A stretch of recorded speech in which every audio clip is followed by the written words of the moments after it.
The Legend of Spike, Discord's Mask. Written by DiabloGuapo. Chapter 19. 24 hours remaining. Dawn of the final day. 24 hours remaining. Throughout the night, Spike wandered the streets of Clocktown, desperately trying to think of a way to cause the spark to appear. He only had one day to find the element of magic. Yesterday, the element of honesty had led him to Fluttershy, which led to him finding the missing shining armor, and then to helping Applejack. If that wasn't enough to light the spark of friendship, then what could? The sun had risen over the tops of the building, and Spike looked up at it with bloodshot eyes. He was now beginning his 18th day of no sleep. He pulled out the flask of blue potion and frowned disappointedly when he felt how light it felt. He had depended on the miraculous elixir to keep him going through his adventure, and now it was almost gone. He popped the cap off and prepared to take the last sip of potion. Maybe instead of drinking the potion, you should get some sleep. No, Spike rejected in a deadpan voice as he lifted the flask to his lips with a shaking claw. The amount of potion remaining wasn't even a mouthful. He shook the container to get the last few drops out of it. His body felt rejuvenated, but his mind still felt fuzzy. After looking at the now empty flask, Spike discarded it. If I fall asleep now, I won't wake back up in time. Come on, Spike. You're running yourself into the ground. Yep. How about you go to the inn and sleep for a little bit? However, Spike stopped listening to them. Spike?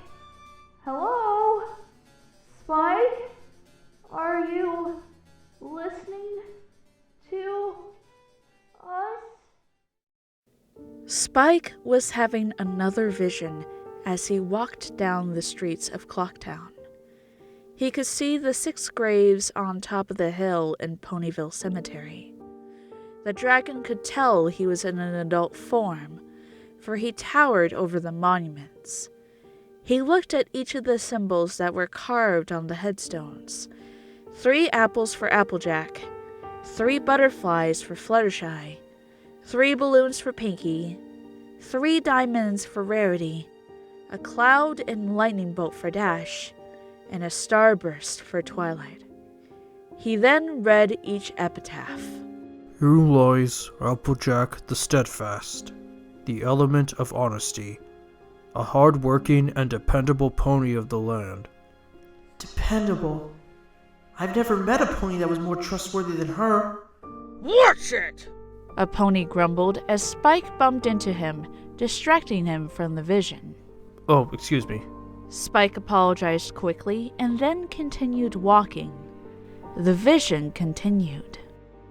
Here lies Fluttershy the Benevolent, element of kindness, a gentle soul and a caretaker of animals. Benevolent? Spike mused about the word. It indeed described the gentle Pegasus perfectly. She was even willing to give Discord another chance when no pony else would. Here lies Pinkamena Diane Pinkie Pie the Joyful, element of laughter, a friend to all those who knew her. At least they included the Pinky part. Future generations should know her by a preferred name.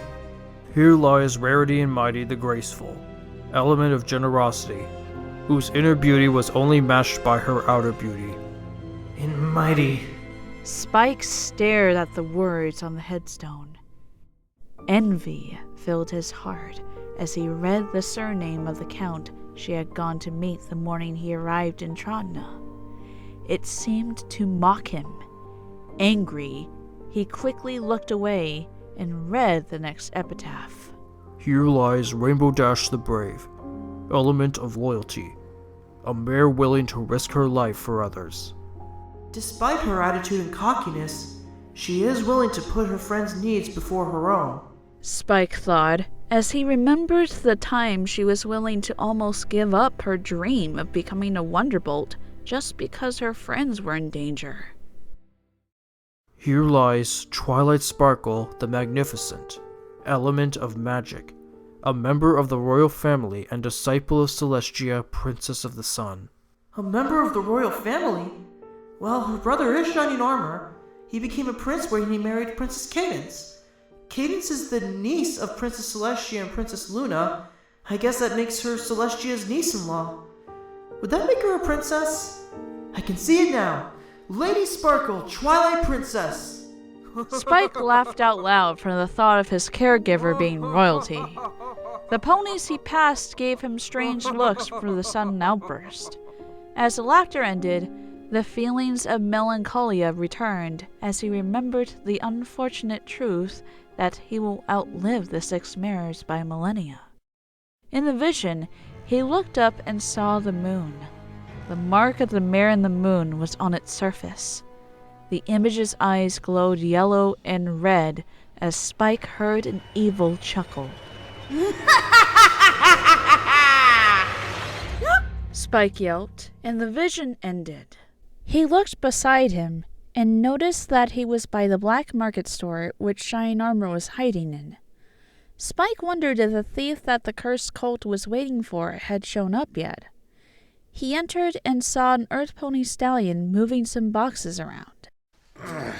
Sorry, we don't open until... The shopkeeper stopped when he saw that his visitor was a young dragon. Oh, you're the dragon Captain Armor mentioned. The pony reached behind the counter and pulled out a letter and gave it to Spike. What's this? He said it was for his mother. I was going to give it to her, but could you do it for me? Sure. Spike said as he took the letter. Oh, he also wanted me to tell you that he's found the griffin he was looking for. Really? Yep. Came in around midnight last night trying to sell some stolen goods. Did he have the rings? No, but the captain said that he was going to follow him and see if he would lead him to his hideout. Who was the griffin? I believe his name is Gustav Legrand. He's come through here a few times before. What does he look like? Let's see. The pony said as he thoughtfully tapped a hoof to his chin. He has grey fur, silvery feathers, speaks with an accent. Oh, and he has a mustache. Gray fur, silver feathers, a mustache. Didn't we see a griffin like that before? Spike tried to remember where he could have seen a griffin. Then it came to him. The valley! The Eastern Valley? That's right! We saw him fly down by the river! Yep. I'll bet he's held up down in that canyon. We got to help get those rings back. The young dragon ran out of the store and saw the mailmare heading out to do her runs. He looked at the letter in his claw and ran to the gray Pegasus. Excuse me! Spike called to the wall-eyed mare. Sorry, I can't talk now. I have a schedule to keep. But I got a letter. He said, holding up the envelope. I can take that for you. She cheerfully said as Spike handed the letter over to her. Thank you, and have a nice day. She seems upbeat, even though the moon is about to fall. It's not going to fall. Spike ran towards the nearest gate, which happened to be the one to the south. He was about to head east, but he saw the southern forest. Could you check up on them one more time for me? I want to make sure that those 2 bandits didn't try anything while AJ was headed back. Sure, we still got time. Spike answered as he headed towards Sweet Apple Acres.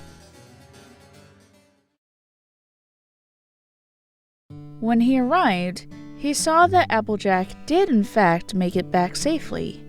He could see the orange mare with her younger sister outside of the farmhouse. Applebloom was playing with Winona, and Applejack was staring up the moon with a forlorn look on her face. Hey there, Spike. Applejack looked down and gave a small smile when she saw the dragon. Hey, Spike. What brings you here? I just wanted to make sure that you'd made it back safely. That's mighty noble of you. Guess what? Applejack is letting me have some of the special cider. They always said it was only for big ponies, but she says that I'm big enough now. That's right. You deserve it for fighting off those thieves. I can see that you've become such a big pony. Applejack was a terrible liar. Her sister was too excited to notice, but Spike sensed that something was off.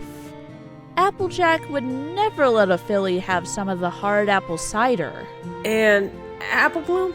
Yes, sis? The little sister responded, not really paying attention. Sleep with me in my bed tonight? Okay, Apple Bloom? Okay, sure. She replied as she excitedly ran around with her dog. She didn't notice, but Spike did. Applejack knew that something horrible was about to happen, and she didn't want her sister to be aware of it. I have to go now. I'm glad that you made it back safely. See you tomorrow, okay? She said with a sad smile. Spike saw a single tear run down her cheek, which she quickly wiped away. Spike gave her an understanding, sad smile of his own and left the farm.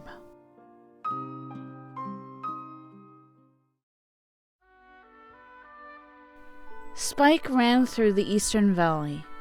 It surprised the young dragon to see this place so full of life. Not too long ago, it was a desolate land filled with the undead. Now, crystal ponies merrily frolicked through the lush fields, their prismatic coats shimmering from the light of afternoon sun. He could even see the Pie family. Pinky's mane had become curly again. Spike headed down the trail to the river at the bottom of the ravine. He followed the river along the bank, headed in the direction that he saw that griffin went the other day. As he passed by some boulders, he heard someone trying to get his attention. Psst, over here. Spike looked over to a boulder and saw Hoof waving to him. He then saw Shine Armor peeking over the rock. Spike, hurry! Shining Armor, did you find his hideout? Spike asked as he joined him behind the rock. I think so. I followed him here.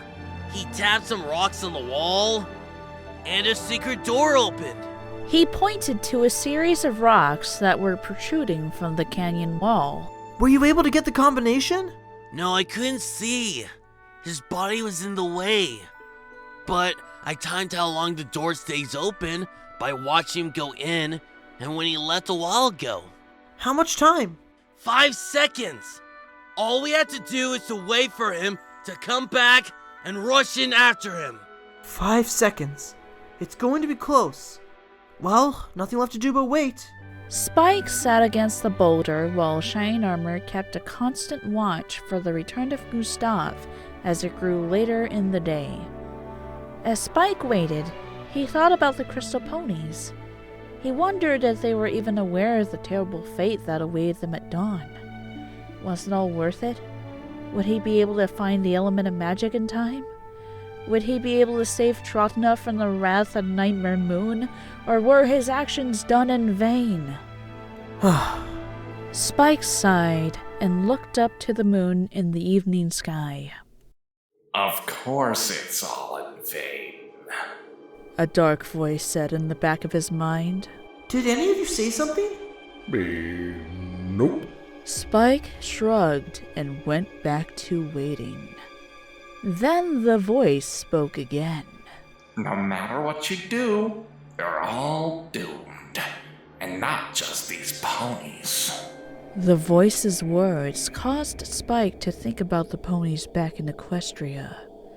He wondered what they were doing right now. Ponyville, Day 3, 10 o'clock p.m. Twilight felt empty inside. Despite the comforting words of Princess Celestia, the lavender unicorn was inconsolable. She discovered that she had a son and was told that he was dead all in the same day. She had been lying on her bed, crying, ever since she was told the devastating news. She looked up from the pillow that she had been crying into and looked around her bedroom. Everywhere she looked, she saw something that reminded her of Spike. At the foot of her bed was his basket. A pain gripped her heart as she looked at the tiny basket. Spike had asked her many times for an actual bed of his own, and now she regretted never getting him one. On the dresser was a picture of her and the newly hatched baby dragon. Seeing the picture caused her to cry harder. Using her magic, she levitated the frame to her hopes. She looked at the image of the hatchling dragon and remembered how he used to crawl into her bed when he would have nightmares. With the picture cradled in her forelegs, she cried herself to sleep.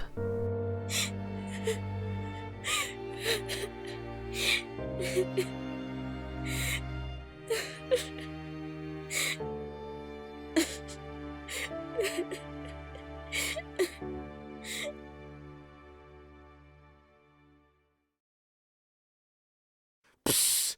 He's coming! Spike stood up and joined the cult in peering over the edge of the rock. They saw the griffin walking down the path. He was wearing a black cape and top hat. Wow, if he were even more cliche, he would.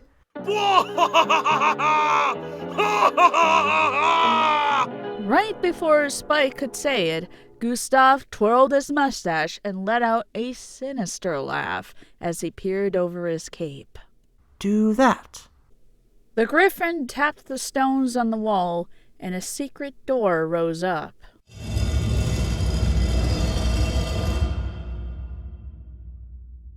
The griffin swooped inside the lair, and Shine Armor rushed towards the door, with Spike following him. The door began to lower, and the pair slid under it. Spike quickly pulled his tail out from under the falling door before it got caught. Spike looked up and saw Shine Armor glaring at the griffin. Gustave Legrand turned around and dramatically gasped when he saw the intruders in his lair. Intruders! Oh, what is this? A goat and a baby dragon? Give me back the rings, Gustav! Do you mean these rings? The griffin asked as he pulled 2 golden rings from his cape. He tossed them on a conveyor belt and rushed to the lever.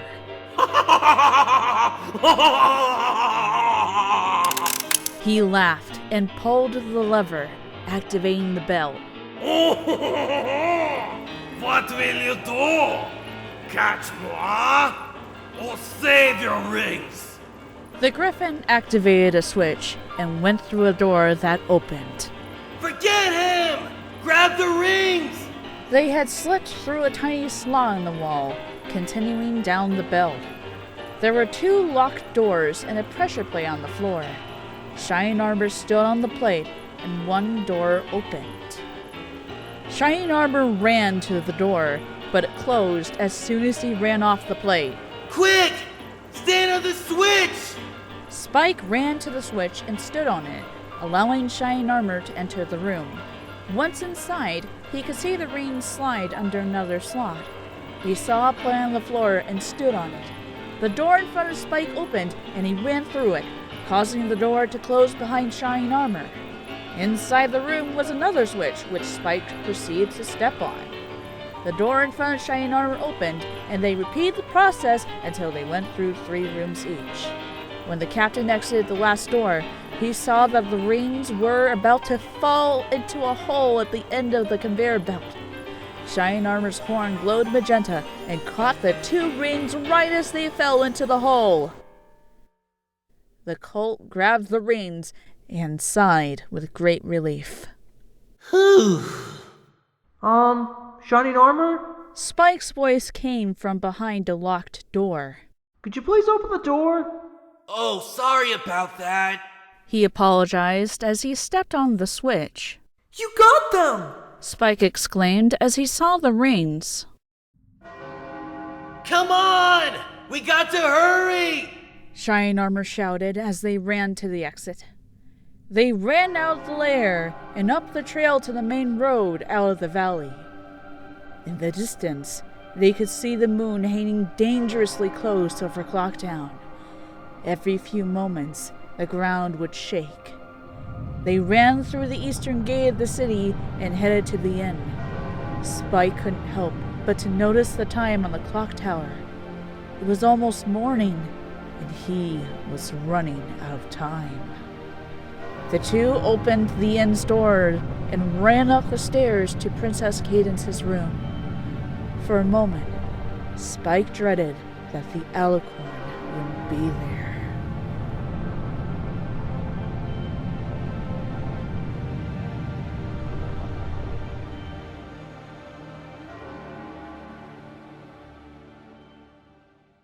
Shining Armor opened the door, and his bride could be seen sitting on her bed. The two lovers looked at each other and slowly approached each other. Cadance knelt down to look her fiancé in the eye. Even though he was in a body of a cult, she didn't look alarmed. Instead, tears were falling from her eyes. But she wasn't sobbing. I know you. I have seen that face before. It was long ago, yet I remember. We made a promise back then, didn't we? We promised each other that we would be together someday. I'm sorry. I'm late. He levitated the rings before her, and she smiled as more tears of joy fell to the floor. The two ponies hugged each other. It was a little strange, for she was a grown mare and he was in the form of a colt. They looked like mother and child instead of a couple. After hugging, they turned to Spike. Thank you very much, Spike. We will be fine here. We will await the dawn together.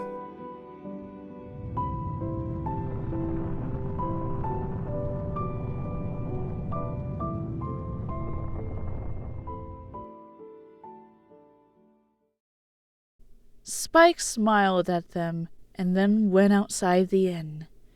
He could see the faint glow of light starting to appear at the eastern horizon. The dawn was approaching, and he hadn't found the element of magic. He had failed. He had failed every pony. Celestia, his counterpart, Big Macintosh, Soren, all of Trotina. They were depending on him, and he let them down. At least I was able to make some of them happy. Just then, a spark was ignited, and Spike found himself in the void again. Twilight Sparkle stood before him, and a magenta gem was hovering beside her. She gave him a warm smile. Well done, Spike. I'm so proud of you. Is this the final test? How did I find the spark? Spike, you helped so many ponies on your way, but by willing to sacrifice all that you had to make them happy is true friendship. But how am I going to pass the element of magic's test? I can't do magic like you can. I could change it to a unicorn, but even then, I couldn't possibly match what you're capable of. Spike, the element of magic isn't really the element of magic. It isn't? Then what is it? Its full name is the element of the friendship of magic. You see, I didn't discover the element just because my special talent is magic, though it did help. I only was able to feel the spark when I realized I had true friends. Friends that were willing to follow me into the dangerous everfree forest to face a mighty foe. You see, Spike, I was able to discover the element because I learned what friendship could truly be. And friendship is magic. As she finished her lesson, the gem levitating beside her glowed and spun. When it came to rest, Spike saw that it became a crown with a six-pointed, star-shaped magenta gem adorning it. The element of magic landed on Spike's head, and the vision ended.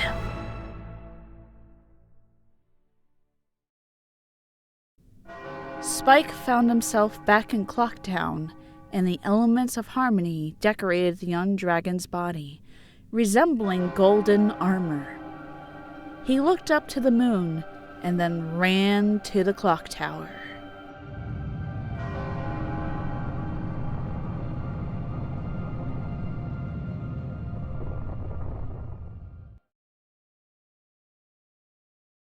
Howling at the full moon fight against the protest. We have no function to cry.